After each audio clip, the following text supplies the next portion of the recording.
Alabanza también, que el Señor los bendiga, que el Señor nos bendiga a todos esta noche. Amén. Amén, hermano. Está congelado usted, ¿verdad? Hasta los dientes duelen cuando uno se ríe y hay frío. Tal vez si me miras el sonido, Canchito, si lo oyes, está sobrepasado, no sé, pero hay un eco que me regresa bien incómodo. Yo le voy a invitar, hermano, en el nombre de Jesús, que abra usted su Biblia en la primera carta del apóstol Pedro, y vamos a ubicarnos en el capítulo número 1, en los versos 1 y 2. Dice la palabra del Señor: Pedro, apóstol de Jesucristo, a los expatriados de la dispersión en el Ponto, Galacia, Capadocia, Asia y Bitinia. Pongamos atención a la última palabra del verso 1.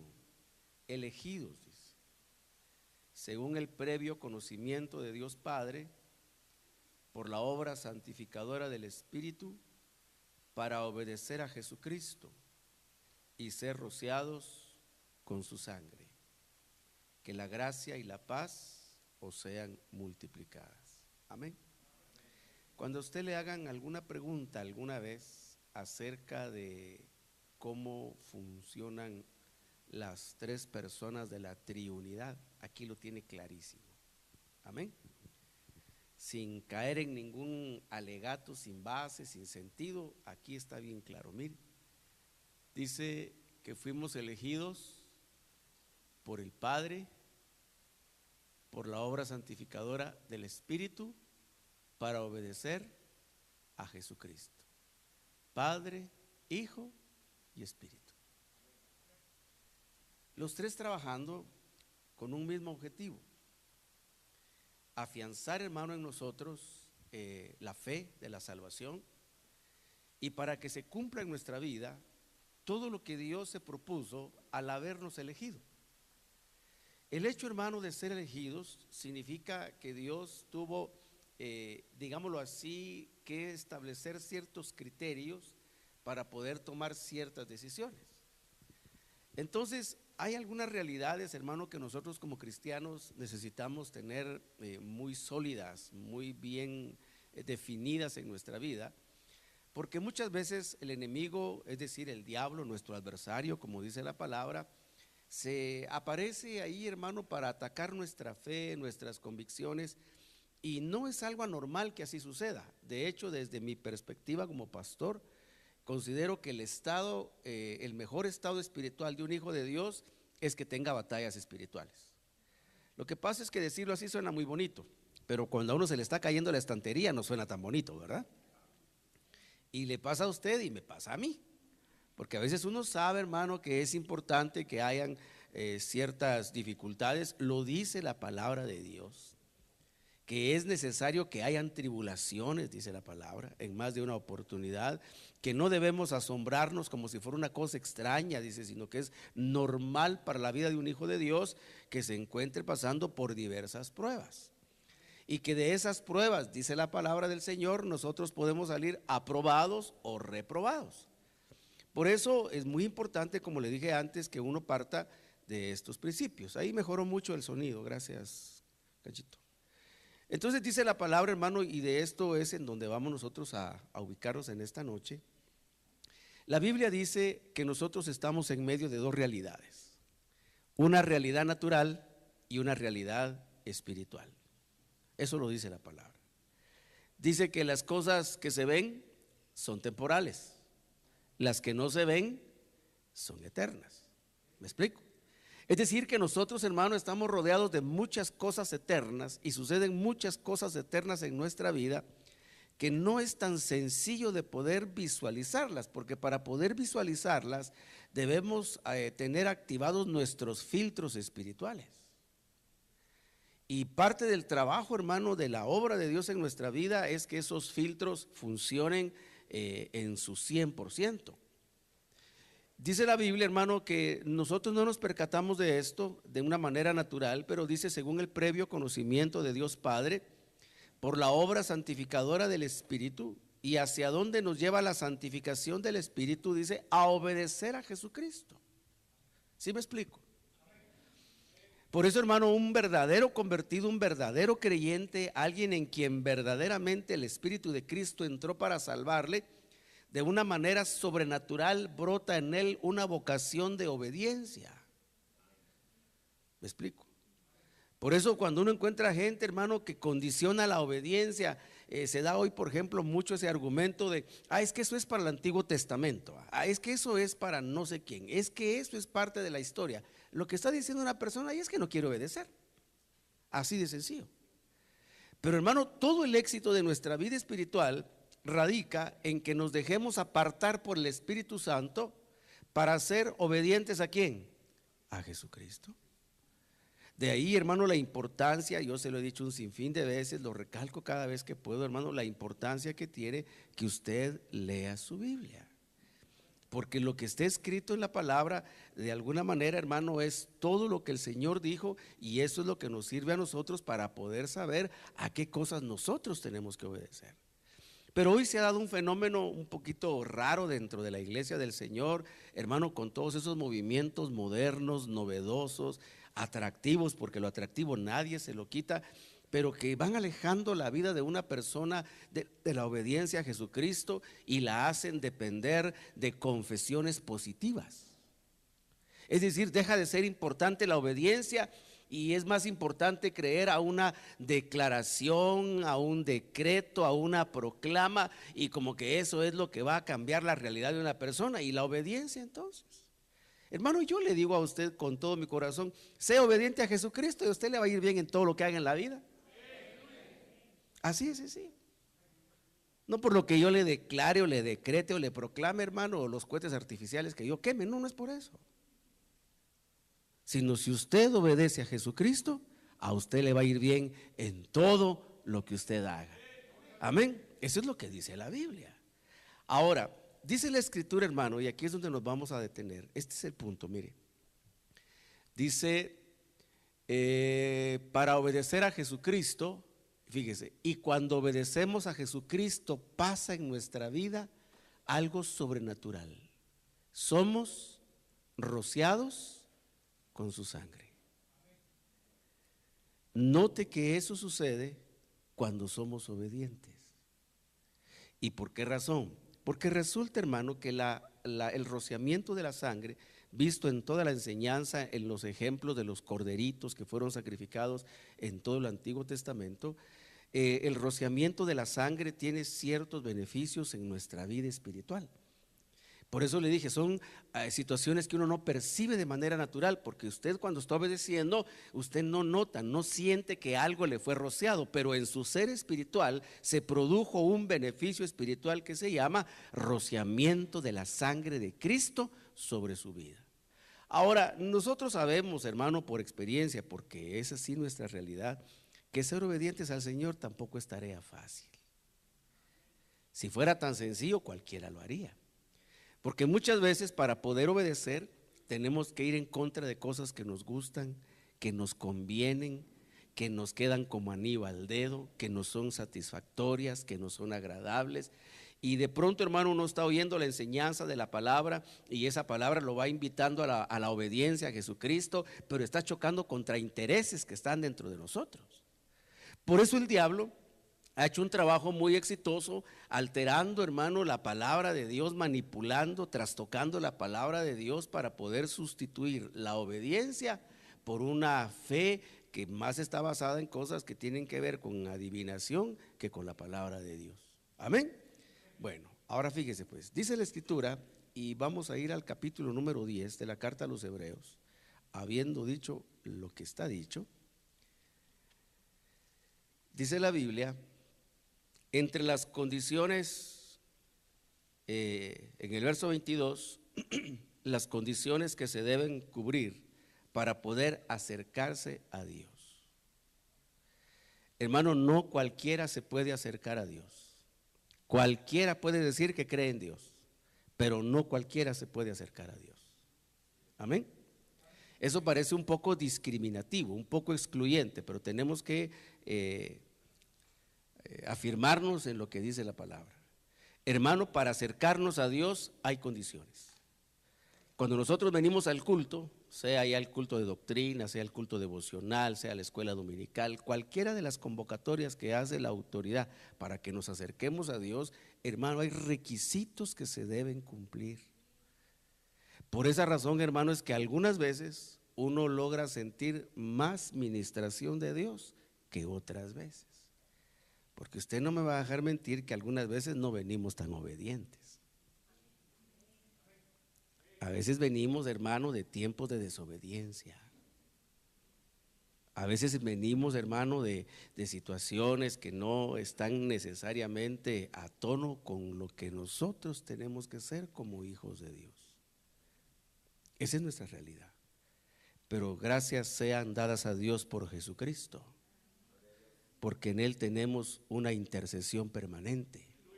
De tal manera que si alguno ha pecado, abogado tiene para con el Padre, a Jesucristo. Es decir, no estamos terminados, sino que, hermano, tenemos la oportunidad de la rehabilitación espiritual todas las veces que nosotros la busquemos. Y hay solamente un nombre en el cual ha sido dado a los hombres, en el cual pueden ser salvos. Un solo mediador entre Dios y los hombres. ¿Quién es? Jesucristo. No hay mediadoras, no hay otros intercesores, ni arriba ni abajo, sino un solo mediador y un solo intercesor que está sentado a la diestra de la majestad en las alturas y se llama Jesucristo, nuestro Señor y nuestro Salvador. Amén. Damos una ofrenda de palmas, hermano, a Jesús.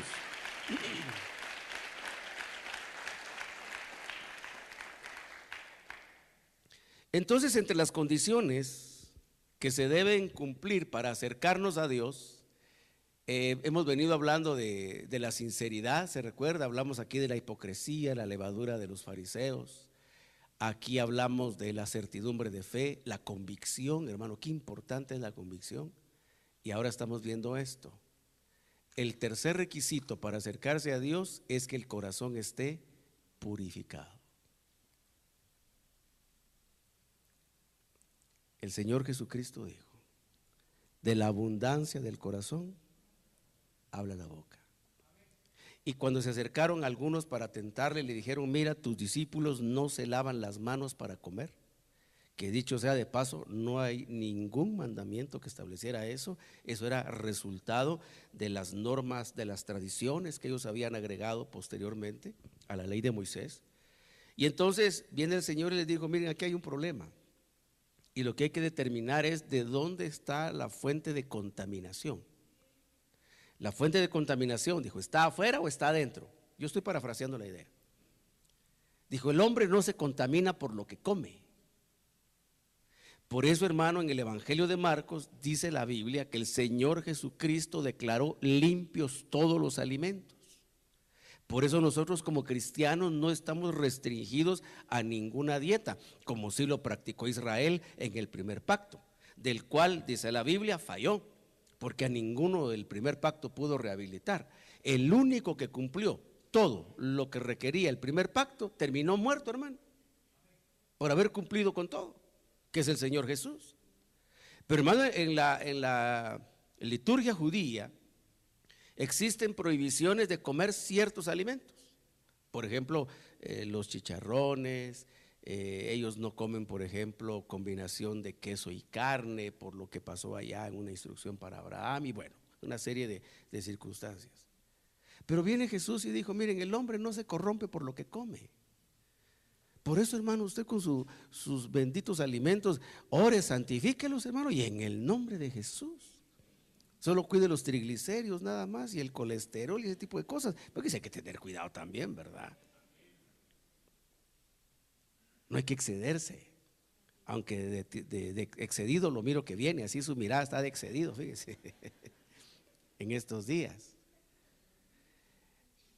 Pero dice el apóstol Pablo: porque todo lo creó Dios y todo lo creó limpio. El problema, hermanos, son otras situaciones. Entonces viene el Señor y dice: ¿de dónde salen las contaminaciones de un hombre? De su corazón. Hermano querido, la fuente de contaminación está adentro de nosotros, no está afuera. Por eso uno debe tener mucho cuidado con las actitudes religiosas. Mire, yo he visto, hermano, esto es parte de mi experiencia como pastor.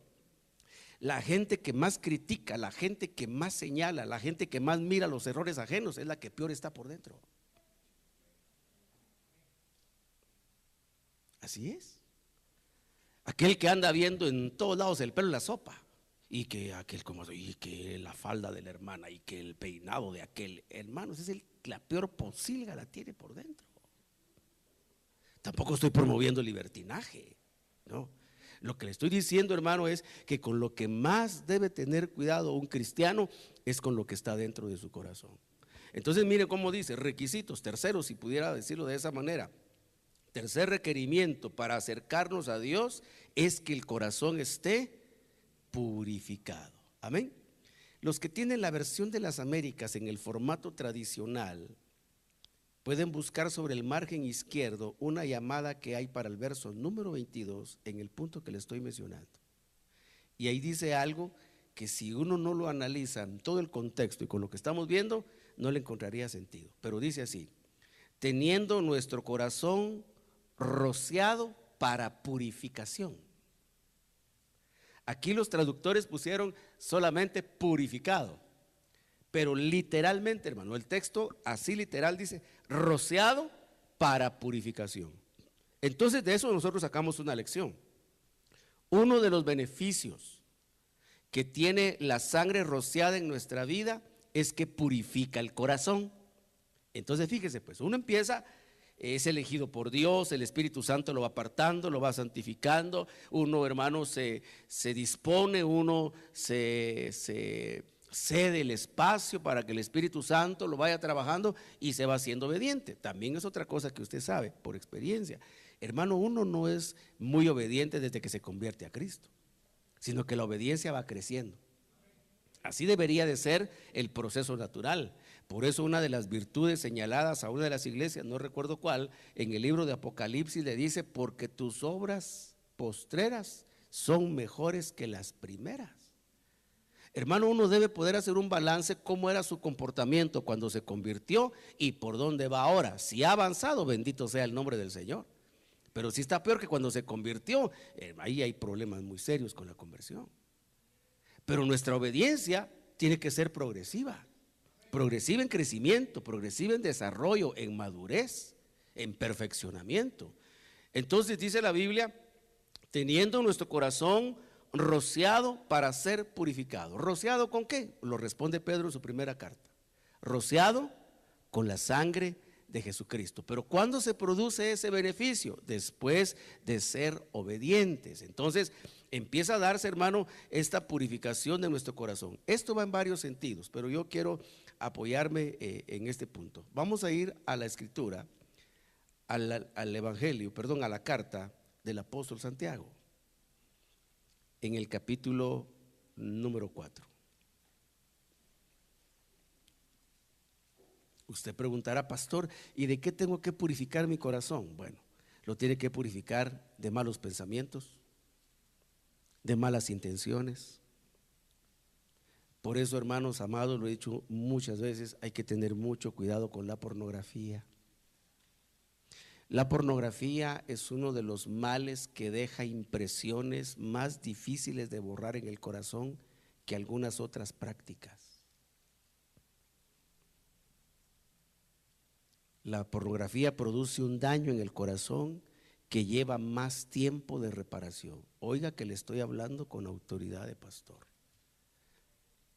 Cuando el corazón se ha dañado con la pornografía, hermano, rehabilitarlo es un proceso lento. Espero no se escandalice con lo que le voy a decir. Más difícil que rehabilitarlo de alcoholismo y que de drogas. La pornografía. A los jóvenes principalmente tengan mucho cuidado, porque es la etapa de la morbosidad, pensamientos enfermos, las inquietudes, las hormonas que están, pero como que son fuegos artificiales, ¿verdad? En hombres y mujeres. Hombres y mujeres. Y eso produce un daño interno.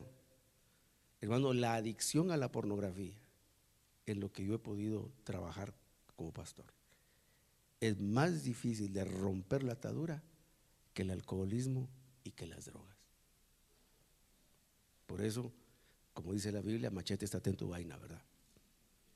No lo dice de esa manera, lea todo el libro de los Proverbios y ahí lo va a encontrar, de muchas formas. Usted me preguntará entonces, hermano, ¿de qué tiene que ser purificado mi corazón? Bueno, su corazón tiene que ser purificado de muchos aspectos, pero hoy nos vamos a ubicar en uno específico, dice Santiago, porque este es el que ocasiona otros males colaterales, un daño colateral. Verso número 8, capítulo 4 del Evangelio de Santiago. Hermano, ¿sí me estoy dando a entender? ¿Sí logro armarle a usted la idea de lo que le quiero compartir? Bueno, verso 8, capítulo 4, Evangelio de Santiago. Acercaos a Dios, amén, y Él se acercará a vosotros. Bueno, los requisitos, mire pues, limpiad vuestras manos, pecadores. Eso se lo escribió Santiago solo a los hermanos de aquel tiempo, eso es para aquel tiempo nada más, para ahora no es así, ¿verdad? Limpiad vuestras manos, pecadores. Cuando pecamos se manchan nuestras manos.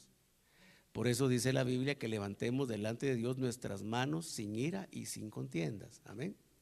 Y mire esto, y vosotros de doble ánimo, purificad vuestros corazones.